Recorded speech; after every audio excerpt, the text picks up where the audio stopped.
પૌષ્ટિક મિલેટ્સ પ્રાકૃતિક ખેતીથી પકવેલા અનાજનો લોકો વધુને વધુ ઉપયોગ કરવા પ્રેરિત થાય, ભોજનમાં જાડા બરછટ અનાજનું નિયમિત સેવન કરે તેવા આશયથી સુરત ખેતીવાડી વિભાગ અને સુરત મહાનગરપાલિકાના સંયુક્ત ઉપક્રમે તારીખ 8 અને 9મી ફેબ્રુઆરી એમ 2 દિવસ માટે વનિતા વિશ્રામ ગ્રાઉન્ડ ખાતે આયોજિત સુરત જિલ્લા કક્ષાના મિલેટ્સ મહોત્સવ પ્રાકૃતિક ફાર્મર માર્કેટ 2025 ને ગૃહ રાજ્યમંત્રી હર્ષ સંઘવીના હસ્તે ખુલ્લો મુકાયો હતો। દક્ષિણ ગુજરાતના મિલેટ્સ પકવતા પ્રાકૃતિક ખેતી કરતા ખેડૂતોના 75 સ્ટોલ્સ ઊભા કરાયા છે। મુલાકાતીઓ માટે પ્રદર્શનો, લાઈવ ડેમોન્સ્ટ્રેશન તેમજ મિલેટ્સ વાનગીઓ માણવા માટે લાઈવ ફૂડ સ્ટોલ્સનું આયોજન કરાયું છે। આ ગૃહ રાજ્યમંત્રીએ જણાવ્યું હતું કે મિલેટ્સ ઉત્પાદન કરતા નાના ખેડૂતો માટે મિલેટ્સની ખેતી આશીર્વાદરૂપ છે, સાથોસાથ સ્વાસ્થ્ય માટે પણ ગુણકારી બન્યા છે। પોષક તત્વોથી ભરપૂર અને તંદુરસ્તીનો ખજાનો હોવાથી મિલેટ્સને શ્રી અન્નની ઉપમા આપવામાં આવી છે। મોટા, જાડા, હલકા કે બરછટ અનાજ જેવા નામથી જાણીતા જુવાર, બાજરો, કાંગ, બંટી બાવટો જેવા પરંપરાગત ધાન્યને વડાપ્રધાન નરેન્દ્ર મોદીએ શ્રી અન્ન જેવું પવિત્ર નામ આપી તેના ભરપૂર સ્વાસ્થ્યવર્ધક ફાયદાઓ સમજાવી વિશ્વ ફલક પર શ્રી અન્નની મહત્તા સ્થાપિત કરી છે। તેમણે ઉમેર્યું કે મિલેટ્સના ગુણધર્મો, ઉપયોગિતા વૈશ્વિક સ્તરે પ્રચલિત થાય એ માટે વડાપ્રધાન નરેન્દ્ર મોદીના પ્રસ્તાવ અને પ્રયત્નો પછી સંયુક્ત રાષ્ટ્રએ વર્ષ 2023ને આંતરરાષ્ટ્રીય મિલેટ્સ વર્ષ તરીકે જાહેર કર્યું હતું। પ્રાકૃતિક ખેતીનો વ્યાપ વધતા સુરત જિલ્લામાં 17,000 મેટ્રિક ટન રાસાયણિક ખાતરનો ઉપયોગ ઘટ્યો છે। એમ જણાવી તેમણે આધુનિક સમયમાં પ્રાકૃતિક કૃષિ અનિવાર્ય હોવાનો મત વ્યક્ત કર્યો હતો। સંઘવીએ પ્રાકૃતિક ફાર્મર માર્કેટ પ્રદર્શનને ખુલ્લું મૂક્યા બાદ વિવિધ સ્ટોલ્સની મુલાકાત લઈ ખેડૂતો, એફપીઓના પ્રતિનિધિઓ સાથે સંવાદ કરી પ્રોત્સાહિત કર્યા હતા। અંદાજો નહીં હશે કે સુરત જિલ્લાનું આ વહીવટી તંત્રએ મહાનગરપાલિકા જોડે મળીને આ ખેડૂતો જે પ્રાકૃતિક ખેતી કરે છે, મને અંદાજો છે કે સુરત શહેરની મોટી મોટી કરિયાણાની જે આજકાલ ફેન્સી દુકાનો ખુલી છે ને,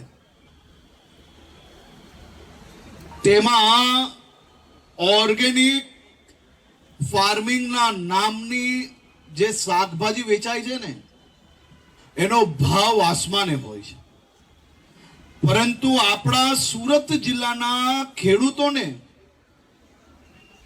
પૂરો ભાવ કઈ રીતે મળી શકે તે માટે ચિંતા કરવામાં આવી। અને અહીંયા જો કોઈ પ્રાકૃતિક ખેતી જોડે જોડાયેલા ખેડૂતો હશે તો એને અંદાજો હશે કે વહીવટી તંત્ર દ્વારા આ પ્રયાસના માધ્યમથી દર અઠવાડિયે અલગ અલગ વિસ્તારોમાં સુરત મહાનગરના નાગરિકોને બી વ્યાજબી ભાવે મળે અને ખેડૂતોને પૂરો ભાવ મળે તે માટે કયા પ્રકારનો પ્રયાસ કરવામાં આવ્યો। સાહેબ, સવારે 7 વાગે રવિવારે અલગ અલગ જગ્યા પર આ માર્કેટ ભરાય છે। 9 વાગ્યા સુધી તો મારા ખેડૂતો પાસે કઈ બચતું નથી અને 10 વાગે તો પાછા ઘરે પહોંચી જાય અને પૂરો ભાવ મળે, એમની આવકની અંદર બમણી આવક થઈ, એ પ્રકારની વ્યવસ્થાઓ જિલ્લા વહીવટી તંત્ર દ્વારા કરવામાં આવી। તારીખ 9મી સુધી સવારે 9 થી રાત્રે 8 સુધી ખુલ્લા રહેનારા આ મહોત્સવમાં મિલેટ્સનું મહત્વ અને મૂલ્યવર્ધન, પ્રાકૃતિક ખેતી, ઓર્ગેનિક સર્ટિફિકેશન અને બાગાયતી પેદાશોનું કેનિંગ વગેરે જેવા વિષયો પર અગ્રણી કૃષિ વૈજ્ઞાનિકો પેનલ ચર્ચાથી માર્ગદર્શન આપશે। મિલેટ્સ આધારિત રસોઈ, લાઈવ ફૂડ સ્ટોલ્સ, ફૂડ પ્રોસેસિંગનું લાઈવ ડેમોન્સ્ટ્રેશન જોવા મળશે। દિલ્હી વિધાનસભા ચૂંટણી 2025ના પરિણામોમાં ભારતીય જનતા પાર્ટીએ સ્પષ્ટ બહુમતી સાથે વિજય હાંસલ કર્યો છે। આ જીત પર ગુજરાતના ગૃહમંત્રી હર્ષ સંઘવીએ સુરતમાંથી પ્રતિક્રિયા આપતા જણાવ્યું કે દિલ્હીના લોકો ભ્રષ્ટાચાર અને દેશ ધર્મ વિરોધી નેતાઓને નકારીને ભાજપને પસંદગી આપી છે, જે દર્શાવે છે કે મોદીજી અને દેશના નાગરિકોની જોડી એ દેશભરમાં ડંકો વગાડ્યો છે। હર્ષ સંઘવીએ વધુમાં જણાવ્યું કે દિલ્હીના મતદારોને અભિનંદન, જેમણે વિકાસ અને પ્રગતિને મત આપ્યો છે। આ જીત એ ભાજપના વિઝન અને નેતૃત્વને મળતું સમર્થન છે। તેમણે ઉમેર્યું કે આ જીત સેવાની જવાબદારી નિભાવવા માટેની જીત છે। અને આવનારા દિવસોમાં ભાજપ સરકાર દિલ્હીના લોકોની અપેક્ષાઓ પર ખરા ઉતરવા માટે પ્રતિબદ્ધ રહેશે. દિલ્હી વિધાનસભા ચૂંટણીમાં ભાજપની આ જીતને રાજકીય વિશ્લેષકો મહત્વપૂર્ણ માનતા દેશના રાજકારણમાં બદલાવના સંકેત તરીકે જોઈ રહ્યા છે. દિલ્હીના મતદારોના આ નિર્ણયને ભાજપના વિકાસ એજન્ડા અને પ્રધાનમંત્રી નરેન્દ્ર મોદીના નેતૃત્વ પર વિશ્વાસ તરીકે ગણાવવામાં આવી રહ્યો છે.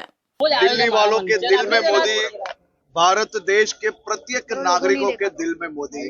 आज दिल्ली में डबल इंजन की सरकार बनने जा रही है, एक ऐतिहासिक विजय की ओर आगे बढ़ रही है. दिल्ली में झूठे वादों की, फरेबियों के शीश महल का आज कहीं ना कहीं खात्मा हो गया है.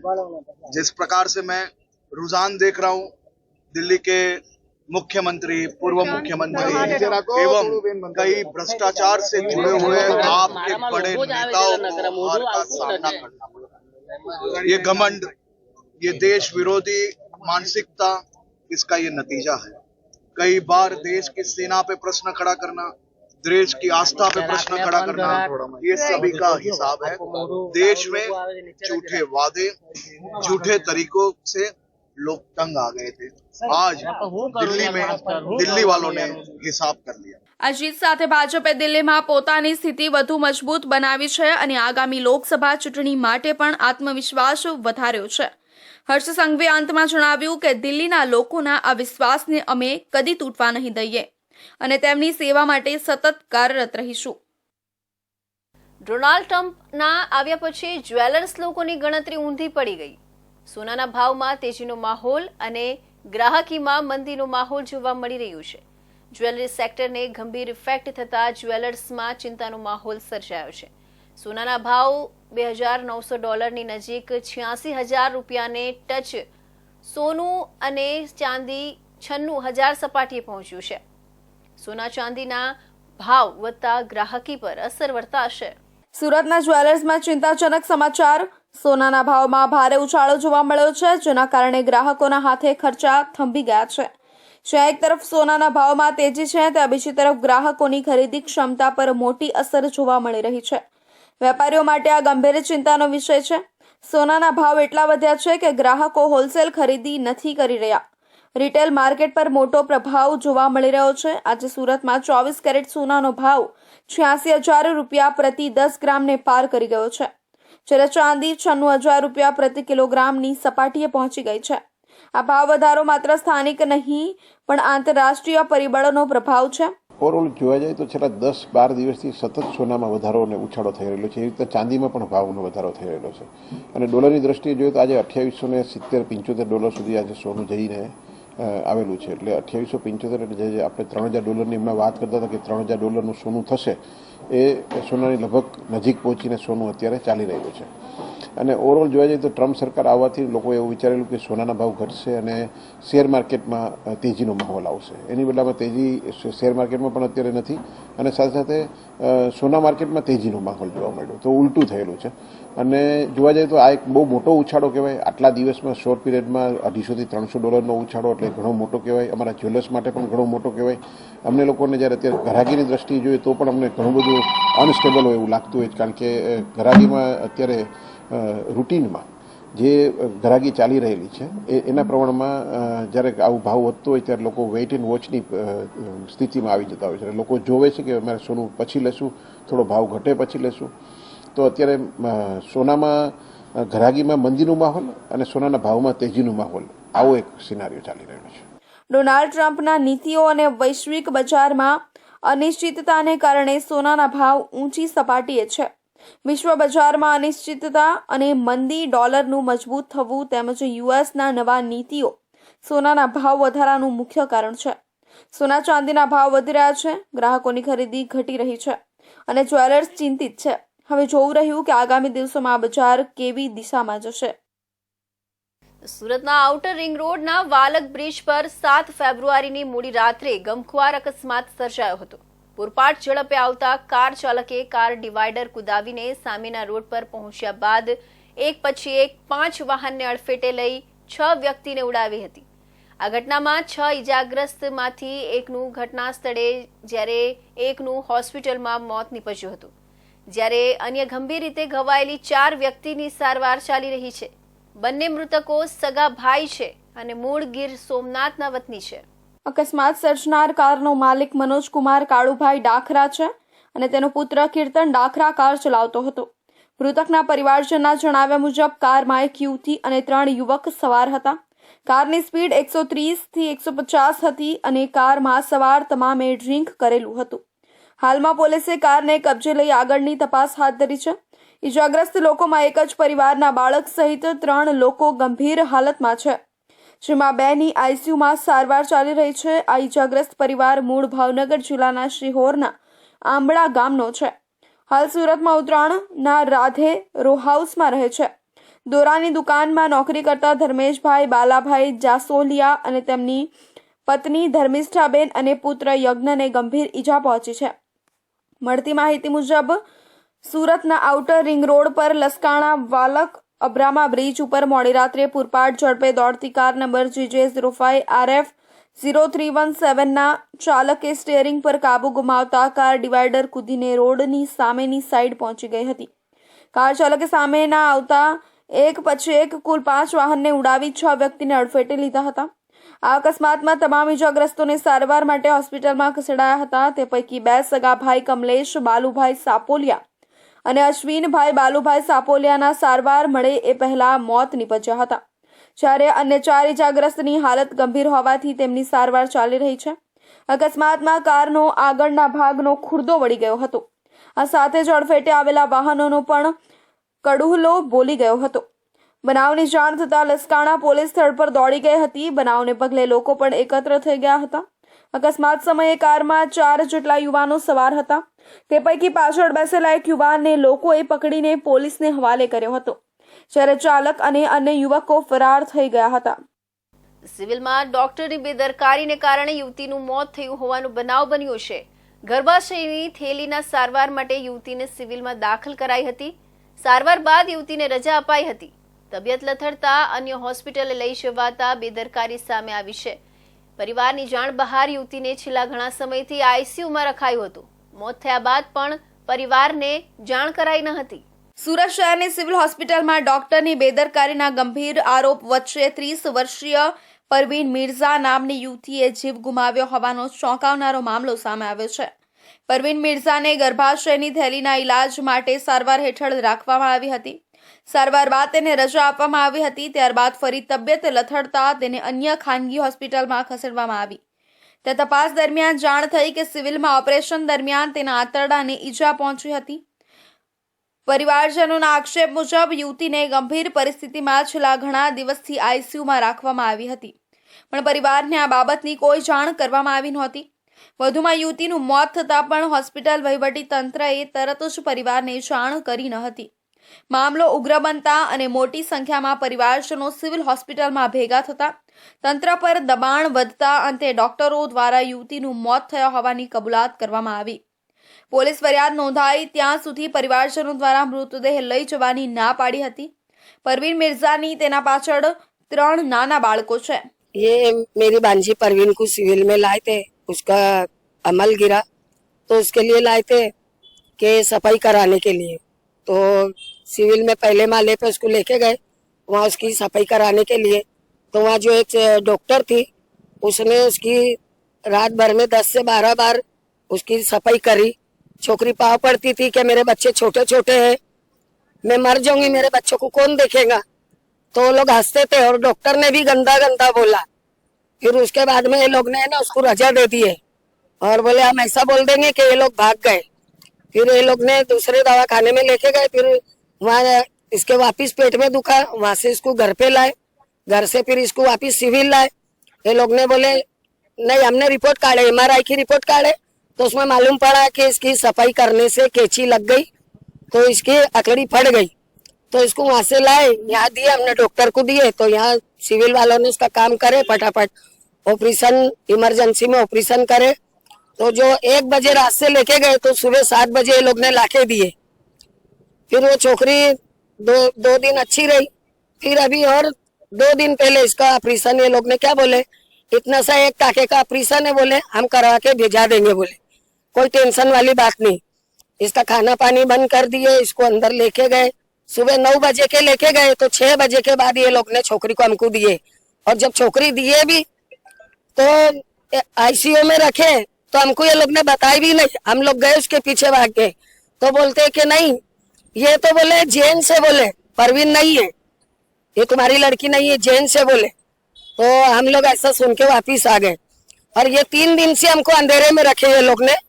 પરિવારજનો હવે બેદરકારી માટે જવાબદાર તબીબો સામે કડક કાર્યવાહીની માંગ કરી રહ્યા છે, જો કે હજુ સુધી આ મામલે પોલીસ ફરિયાદ નોંધાઈ છે કે નહીં તે સ્પષ્ટ નથી। આ ઘટનાને લઈ સુરતની સિવિલ હોસ્પિટલના વહીવટ પર અનેક પ્રશ્નો ઊભા થઈ રહ્યા છે।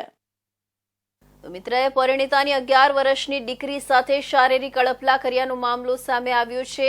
આશરે સવા મહિના અગાઉ પણ બાળકી સાથે રસોઈમાં અડપલા કર્યા હતા। 3 ફેબ્રુઆરીએ ફરીવાર બાળકીના કપડા ઉતારી અશ્લીલ હરકતો કરી હતી। બાળકી આ કૃત્યથી હેપતાઈ જતા તેના પિતા પાસે દોડી ગઈ હતી। પિતાને સમગ્ર ઘટના જણાવતા પિતા ગુડાદરા પોલીસ સ્ટેશન દોડી આવ્યા હતા। ગુડાદરા પોલીસે ફરિયાદના આધારે કાર્યવાહી હાથ ધરી ગણેશ પોપટ આહિરેની ધરપકડ કરી હતી। ગોળાદરા વિસ્તારમાં રહેતી પરિણીતાનો મિત્ર તેના ઘરે અવારનવાર બેસવા માટે આવતો હતો। આ દરમિયાન મિત્ર પરિણીતાની દીકરી પર દાનત બગાડી હતી। છેલ્લા 2 મહિનાના સમયગાળા દરમિયાન મિત્રએ માસૂમ બાળકીની 2 વાર છેડતી કરી હતી। ફક્ત એટલું જ નહીં, પરંતુ આ વાતને જાણ, જો તું મારા મમ્મી કે દાદીને કરીશ તો જાનથી મારી નાખવાની ધમકી પણ આપી હતી, જેથી આખરે ભોગ બનનાર બાળકી ચૂપ રહી હતી। પરંતુ આ વાતની જાણ તેની માતાને થતા તેણે યુવક સામે છેડતીની ફરિયાદ નોંધાવતા પોલીસે ગુનો દાખલ કરી વધુ તપાસ હાથ ધરી છે। ગોળાદરા વિસ્તારમાં એક 11 વર્ષની બાળકી સાથે 2 મહિના સુધી સતત છેડછાડ કરી અને દુષ્કર્મના પ્રયાસની ઘટના સામે આવતા લોકોમાં રોષ વ્યાપ્યો છે। 26 વર્ષીય આરોપી ગણેશ પોપટભાઈ ઠાકરે માસૂમ બાળકી પર નજર બગાડી હતી અને તેની સાથે શારીરિક અડપલા કરતા ડરાવી ધમકાવી હતી। આ મામલો ત્યારે પ્રકાશમાં આવ્યો જ્યારે બાળકીની માતાએ ઘટના અંગે જાણ કરી અને તાત્કાલિક પોલીસ ફરિયાદ નોંધાવી। ગોળાદરા પોલીસે ફરિયાદ નોંધી ઘટનાને ગંભીરતાથી લઈ તપાસ શરૂ કરી છે। પીઆઈ એચએસ આચાર્યએ જણાવ્યું કે બાળકી ત્યક્તા માતા અને દાદા દાદી સાથે રહેતી હતી। આરોપી ગણેશ ઠાકરે છેલ્લા 2 મહિનાથી બાળકી પર નજર રાખી રહ્યો હતો। સવારે 8 વાગ્યે તે ઘરમાં ઘૂસી રસોડામાં બાળકી સાથે શારીરિક અડપલા કરતો અને ખોટી રીતે સ્પર્શ કરતો। આરોપી એટલાથી પણ આગળ વધી ગયો કે બાળકીને જાનથી મારી નાખવાની ધમકી આપી, જેથી તે આ વિશે કોઈને કહી ન શકે। માસૂમ બાળકી 2 મહિના સુધી આ માનસિક અને શારીરિક યાતનાનો શિકાર બનતી રહી। તારીખ 6 ફેબ્રુઆરીના રોજ એક ક્રાઇમ રજીસ્ટર કરવામાં આવેલ છે, જે અંતર્ગત હકીકત એવી છે કે પતિ પત્ની જે છે એમાંથી એ બંનેના 2023માં છૂટાછેડા થયા બાદ એમના જે 2 સંતાનો છે એ પત્નીને સોંપવામાં આવેલા હતા। જે પત્ની છે એ એના મિત્ર સાથે રહેતી હતી અને એની જે બાળકી છે એની ઉંમર 11 વર્ષ છે। આ બાળકી સાથે જે પત્નીનો પ્રેમી છે એણે ડિસેમ્બર 2024 અને હમણાં રિસેન્ટલી ફેબ્રુઆરી 2025માં એની સાથે મિસબિહેવ કર્યું, એની સાથે એનું એક્સટોર્શન કરવામાં આવ્યું। જે બાબત 6મી તારીખે બાળકી જ્યારે સ્કૂલે જતી હતી અને આ જે ફરિયાદી છે પતિ એ પોતાના ઘર પાસે ઊભા હતા ત્યારે બાળકી એમને જોઈને રડવા લાગી, પોતાના પિતાને જોઈને, અને ત્યારબાદ ફરિયાદીએ પિતાએ પોતાની માતાની હાજરીમાં આ બાળકીની પૂછપરછ કરી ત્યારે એને આ હકીકત ધ્યાનમાં આવી કે એની પત્નીના જે ફ્રેન્ડ છે એણે આ બાળકીનું એક્સટોર્શન કરેલું છે, જેના કારણે થઈ અને બાદમાં 6મી તારીખના રોજ બીએનએસની કલમ 75(2), 351(3) અને પોક્સોની કલમ 7 અને 8 મુજબ ગુનો દાખલ કરવામાં આવ્યો। બાદમાં જે ભોગ બનનાર બાળકી છે એનું મહિલા પોલીસ કર્મચારી, મેડિકલ ઓફિસર અને જિલ્લા બાળ સુરક્ષા વિકાસ એકમના જે મેમ્બર છે એમની હાજરીમાં વિશેષ નિવેદન લેવામાં આવ્યું, પૂછપરછ કરવામાં આવી। ત્યારે એમાં જે એની સાથે એક્સટોર્શન થયું હતું એમાં કેટલીક અન્ય હકીકતો પણ ધ્યાનમાં આવી, જેના આધારે બાદમાં આ ગુનામાં અમે બીએનએસની કલમ 64(1), 65(2) અને પોક્સોની કલમ 3A, 4, 5M અને 6 નો ઉમેરો કરેલો છે. જ્યારે માતાને આ ભયાનક હકીકત અંગે ખબર પડી ત્યારે તેઓએ પણ કોઈ વિલંબ કર્યા વગર ગોળાદરા પોલીસ સ્ટેશનમાં ગુનો નોંધાવ્યો. પોલીસની ટીમે તરત જ કાર્યવાહી કરીને આરોપીને ઝડપી પાડ્યો છે અને તેની સામે કડક પગલાં લેવામાં આવશે. સુરતના જાણીતા ઇન્સ્ટિટ્યૂટ SVNIT ફરી એકવાર વિવાદમાં સપડાયું છે. કોલેજના કેટલાક વિદ્યાર્થીઓનો વધુ એક વિડીયો વાયરલ થયો છે, જેના કારણે શૈક્ષણિક સંસ્થાની શાખ પર અનેક સવાલો ઊભા થાય છે. આ મામલે સૌથી ચોંકાવનારી વાત તો એ છે કે SVNITના સત્તાધીશો પર આ મામલાને દબાવવાનો પ્રયાસ કરવાનો આક્ષેપ થઈ રહ્યો છે. જોકે હવે કોલેજના ડીન સંજય કુમાર પટેલે સત્તાવાર નિવેદન આપીને આ મામલે સ્પષ્ટતા આપી છે. SVNITનો બર્થડે સેલિબ્રેશન પર વિદ્યાર્થીઓને પટ્ટા મારવાનો વધુ એક વિડીયો વાયરલ થયો છે, જેમાં સેકન્ડ યરનો વિદ્યાર્થી બાસ્કેટબોલના મેદાનમાં બોલ નાખવાના બાસ્કેટના થાંભલા સાથે અને વિદ્યાર્થીને બાથ ભીડાવીને એક પછી એક એમ વારંવાર પટ્ટા મારી રહ્યો છે. માર ખાનાર વિદ્યાર્થી બૂમાબૂમ કરે છે. જોકે આખી ઘટના જોયા બાદ પણ SVNITના ઉચ્ચ અધિકારીઓ તેને બર્થડે સેલિબ્રેશનની પ્રથા ગણાવી રહ્યા છે, જેને બંધ કરાવ્યું હોવાનું કહે છે. વિડીયોની હકીકતની વાત કરવામાં આવે તો આ વાયરલ વિડીયો ઓગસ્ટ મહિનાનો હોવાનું જાણવા મળ્યું છે. વિડીયોમાં કેટલાક વિદ્યાર્થીઓ એકઠા થઈ જન્મદિવસની ઉજવણી કરતા જોવા મળ્યા છે. સોશિયલ મીડિયામાં આ વિડીયો વાયરલ થતાં તરત જ કોલેજ પ્રશાસન હરકતમાં આવ્યું છે. કોલેજ દ્વારા વિડીયોમાં દેખાતા તમામ વિદ્યાર્થીઓને બોલાવી પૂછપરછ પણ કરવામાં આવી. વધુમાં સંજય પટેલે જણાવ્યું હતું કે વિડીયોમાં જે વિદ્યાર્થીઓ જોવા મળી રહ્યા છે તેઓને અમે બોલાવ્યા હતા. મારનાર વિદ્યાર્થી અને પીડિત વિદ્યાર્થી બંનેનું નિવેદન લેવામાં આવ્યું હતું. બંને જણાવ્યું કે આ સમગ્ર ઘટના માત્ર જન્મદિવસની ઉજવણીનો એક ભાગ હતી, જે હાલમાં યુવાનોમાં એક નવા ટ્રેન્ડ તરીકે પ્રચલિત છે. આ બાબતે વિદ્યાર્થીઓના પરિવાર સાથે વાતચીત કરતા તેમને પણ આ બાબતને લઈને કોઈ પણ પ્રકારની ફરિયાદ કરી ન હતી. જોકે કોલેજ દ્વારા ભવિષ્યમાં આવી ઘટનાઓ ફરી ન થાય તે માટે કડક વલણ અપનાવાયું છે. આ જે વિડીયો વાયરલ થયેલા છે એ એક તો 6 માસ પહેલાંના છે, ઓગસ્ટની ઘટના છે.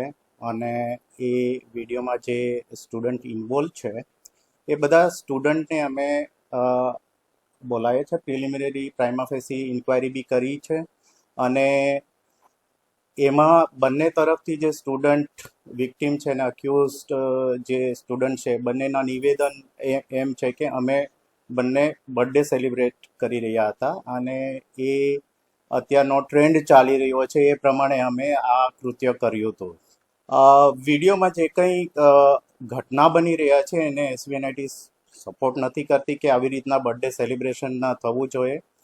આ ઘટના અમને જાણ થયા પછી અમે અમારી જે કમિટી બેઠી અને હાયર ઓથોરિટી કીધું તેમ અમે એક એડવાઇઝરી જારી કરી છે કે અત્યાર પછી બર્થડે સેલિબ્રેશનના નામે કોઈ પણ આવી ફિઝિકલ હાર્મ થશે તો એના પર ડિસિપ્લિનરી એક્શન લેવામાં આવશે. એક ઇસ્યુ એવો છે કે આપણે બંને તરફના જે સ્ટુડન્ટ છે એ બંનેના નિવેદન લીધા અને નિવેદન પરથી જે વિક્ટીમ સ્ટુડન્ટ છે એ પણ કહે છે કે આ મારો બર્થડે સેલિબ્રેશન છે અને મારી પોતાની કન્સેન્ટથી થઈ રહ્યું છે એવું એમણે અમને કીધું. એટલે એ બંને તરફથી અમે જ્યારે ઇન્વેસ્ટિગેટ કર્યું તો એ ખબર પડી કે આ એ કેટેગરીમાં ફોલ નથી થતો, પણ જે ઘટના બની છે એને અમે સપોર્ટ નથી કર્યા કે આવું ઘટના ના બને. એટલા માટે SVNIT છે તો એક નોટિસ ઇસ્યુ કરી છે. એટલા માટે જ થઈને અમે એક તો મીટિંગ કરી રહ્યા છે, કાઉન્સલિંગ અવેરનેસ પ્રોગ્રામ ચાલુ કર્યો છે. SVNITની અંદર જેટલા બી અમારા કાઉન્સિલ ઓફ સ્ટુડન્ટ્સ છે કે હોસ્ટેલ મેનેજમેન્ટ કમિટી છે, સ્ટુડન્ટ ચેપ્ટરના કોઓર્ડિનેટર છે, એ બધાને અમે એક જગ્યાએ બોલાવીને એમને આવી રીતના ઘટના ઇન ફ્યુચર ના બને તે માટે અમે ડિસ્કશન કર્યું છે. સંજય પટેલે વધુમાં જણાવ્યું હતું કે હવે આવી કોઈ પણ ઘટના ફરી ન બને તે માટે કડક પગલાં લેવામાં આવશે. તમામ વિભાગના પ્રોફેસર અને વિદ્યાર્થીઓને આદેશ આપવામાં આવ્યા છે કે આવું ફરી ન થવું જોઈએ. તો હવે SVNITના પ્રશાસન દ્વારા આ મામલે સખત વલણ અપનાવવામાં આવ્યું છે. જોકે સવાલ એ છે કે વિદ્યાર્થીઓના શિક્ષણ સ્થળમાં આવા નવા ટ્રેન્ડ શું યોગ્ય છે, અને જો ફરી આવો કોઈ વિડીયો વાયરલ થાય તો કોલેજ સત્તાધીશો તે સમયે કઈ પ્રકારની કાર્યવાહી કરશે. સુરતના કતારગામ જીઆઈડીસી વિસ્તારમાં એક ચોંકાવનારી ઘટના સામે આવી છે. એમ્બ્રોઇડરી મશીનમાં કામ કરતો એક કારીગર મશીનમાં ફસાઈ ગયો હતો. ફેક્ટરીમાં તેના સિવાય કોઈ જ ન હોવાના કારણે તે 1 કલાક આમ જ ફસાયેલો રહ્યો. તેનું ફક્ત માથું જ મશીનથી બહાર હતું. આ દુર્ઘટનાને કારણે સ્થાનિક વિસ્તારમાં ચકચાર મચી ગઈ હતી.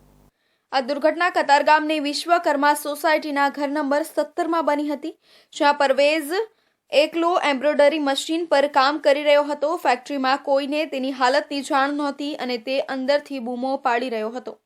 જોકે પડોશીઓએ અવાજ સાંભળ્યા બાદ દરવાજો તોડીને અંદર પ્રવેશ કર્યો અને ફાયર વિભાગને જાણ કરી. પ્રાપ્ત માહિતી અનુસાર ફાયર વિભાગને માહિતી મળતાની સાથે જ રેસ્ક્યુ ઓપરેશન હાથ ધરવામાં આવ્યું. લોકોએ ઘરની અંદર ઘૂસીને કારીગર પરવેઝ આલમને ફસાયેલો જોઈ તરત જ ફાયર બ્રિગેડને જાણ કરી. ફાયર બ્રિગેડ કર્મીઓએ ઘટનાસ્થળે પહોંચીને પેન્ટોગ્રાફ કાપીને અને કટરની મદદથી કારીગરને બચાવવામાં આવ્યો. 1 કલાક ફસી રહેલા પરવેઝને બેભાન હાલતમાં બહાર લાવવામાં આવ્યો અને તાત્કાલિક સ્મીમેર હોસ્પિટલમાં ખસેડવામાં આવ્યો હતો, જ્યાં ગળાના ભાગે 10 ટાંકા આવ્યા. હાલ તેની તબિયત સ્થિર છે અને સજાગ અવસ્થામાં આવ્યા બાદ તેનું અધિકૃત નિવેદન લેવામાં આવશે. પોલીસે મકાન માલિક દિનેશ કાપડિયા અને કારખાના સંચાલક દિનેશભાઈ પાલડિયાના નિવેદન લઈ વધુ તપાસ શરૂ કરી છે. જોકે હજુ સુધી કેટલીક મહત્વની બાબતો વણ ઉકેલી છે. આ દુર્ઘટના ફક્ત એક દુર્ઘટના નથી. કારીગરોની સલામતી માટે શું જરૂરી પગલાં ભરવામાં આવી રહ્યા છે, ફેક્ટરીઓમાં કામદારો માટે જરૂરી સલામતી સાધનો અને ઇમરજન્સી માટે કેવી તૈયારી છે, તેના વિશે ઊંડાણપૂર્વકની તપાસ કરવાની જરૂર છે. પોલીસ હાલ ઘટનાની હકીકત ઉકેલવા માટે તપાસમાં લાગી ગઈ છે. તો આ હતા સુરત બુલેટિનના મહત્વના સમાચાર. નવા સમાચાર સાથે ફરી મળીશું. ત્યાં સુધી જોતા રહેજો ઇન્ડિયા ન્યૂઝ ગુજરાત.